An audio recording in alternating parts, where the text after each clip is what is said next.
Well, Canada's economy grew by 0.1% in November as higher interest rates began to slow.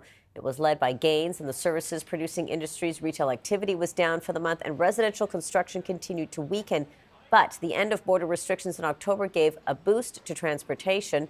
Early estimates predict GDP growth will be unchanged in December. Let's bring in BNN Bloomberg's Paul Bagnall to talk more about this. So, Paul, that whole conversation of we're constantly keeping a very close eye on the numbers. What we're hearing now in terms of that latest GDP report, what more can you tell us, and I guess the significance here? Well, the big trend, Angie, is as expected, the Canadian economy continues to slow down. The growth in the Canadian economy continues to decelerate. On an annualized basis, gross domestic product grew by 2.8% in November. That's from November of 2021 to the end of November 2022.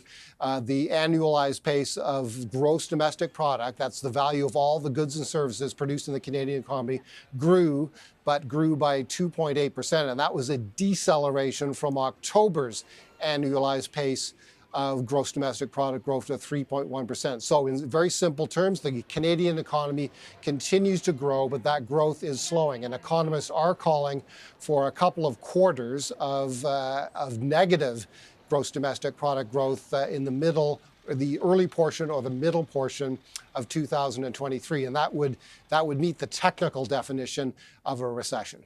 What about what we're hearing from the IMF and the global forecast there, I guess, the big takeaways? Well, the big news there is, and it's good news, is that the IMF has, for the first time in more than a year, upgraded its forecast on global economic growth. It sees global economic growth, gross domestic product across the world rising by 2.9% in 2023. That's a higher estimate than earlier. So the IMF has now shifted to a positive view of global economic growth in 2023, despite all the challenges that the global economy is facing. They're basing that on increased spending in the United States and the reopening of the Chinese economy from pandemic conditions. Those are the two biggest economies in the world. And when things go right in either the U.S.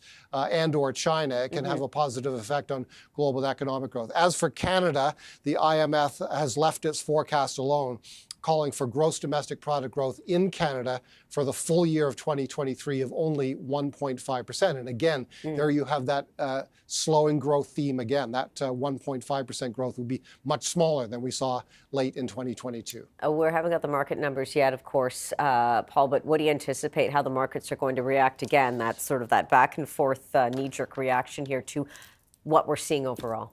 Well, economists have already said that the Canadian numbers are not likely to reset any expectations about what the Bank of Canada would do.